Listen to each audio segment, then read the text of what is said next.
This is the CBS Evening News with Katie Couric. Want a healthier brain? Take it for a walk. Dr. Sanjay Gupta has a user's guide to the brain. Next. In tonight's CBS News in Focus, we focus on the most amazing machine in the world, the human brain.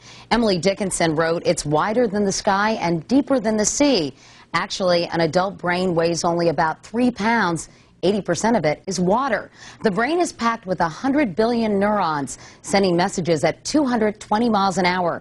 And it's as much as 100 million times more energy efficient than a modern computer.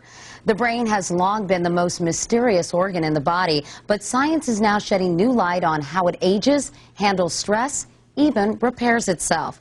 So tonight we explore the newest frontiers in brain research as we begin a CBS News Time magazine series we're calling A User's Guide to the Brain.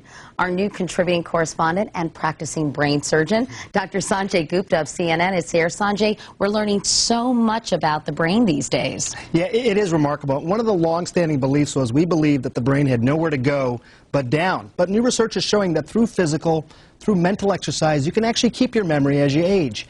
You can even create new brain cells. So we're walking right now. What's happening to my brain? Well, what we found in our study is that walking will increase the volume of the brain, increase the efficiency of the brain, and increase number of improvements in a number of cognitive processes, such as memory and attention. Just by walking? Just by walking. Professor Arthur Kramer of the University of Illinois in Urbana is part of a revolution, challenging a long-held belief in the world of neuroscience, that the brain is hardwired, fixed, immutable. He says changing the size and the function of your brain is as easy as taking a few steps. We walk at 40 minutes. 78-year-old Grace Miller walked 3 days a week for 6 months. Have you noticed the difference? I really think so. My husband and I, we kind of try to remember things. Lately, I've been doing all the answering. We do know that over about a 6-month period, you can get about a 15% improvement in memory and attention and a variety of other... In 6 months? In 6 months, right. That's pretty remarkable. Professor Kramer took pictures of the brains of 60 participants before and after 6 months of walking and saw an increase in crucial areas responsible for memory and decision-making. I was surprised at how much plasticity, how much flexibility older brains have, because the general belief up until about a decade or so ago was that, that brains deteriorated as we age. That's not true. Not true at all. Plasticity. It's the actual strengthening of connections between neurons, stopping, yes, even reversing memory loss. Physical exercise helps, and so do mental exercises. The brain is actually revising itself. It's actually plastically changing itself as you develop new skills and abilities, as you learn new things. Professor Mike Merzenek of the University of California, San Francisco has in many ways turned neuroscience on its head by championing this idea of plasticity. He has even developed a computer program called Brain Fitness, which is commercially available for almost $400. Users make thousands of decisions per hour. The result? Possibly a mind that is 10 years younger.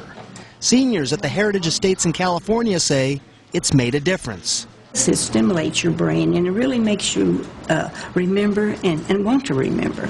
To be clear, what Merzenek is selling hasn't been independently proven to work. But a recent study in the Journal of the American Medical Association says that the benefits of cognitive training like this can last 5 years. You know, without question, there's also already lots of good reasons to exercise. We already know that. But this idea that you could actually train the most important muscle of all, your brain, that's coming to reality. People are starting to believe this. I tell you, I'm going to hit the treadmill when I get home, Sanjay. Meanwhile, what about people who are already suffering from dementia or Alzheimer's?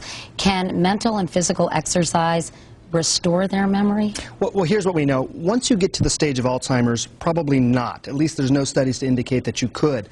But in people who are starting to develop Alzheimer's or have early cognitive problems, the answer is yes. And the most exciting thing, I think, Katie, is that you can actually measure that. These scans show those areas of the brain responsible for memory actually growing in response to physical and mental exercise.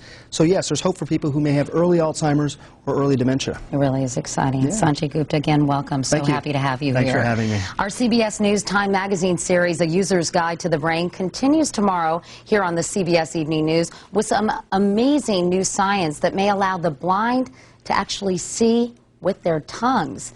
And tomorrow morning on the early show, how a brain-injured woman spoke for the first time in 20 years. You can find more in-depth reporting in the next issue of Time Magazine, hitting newsstands Friday.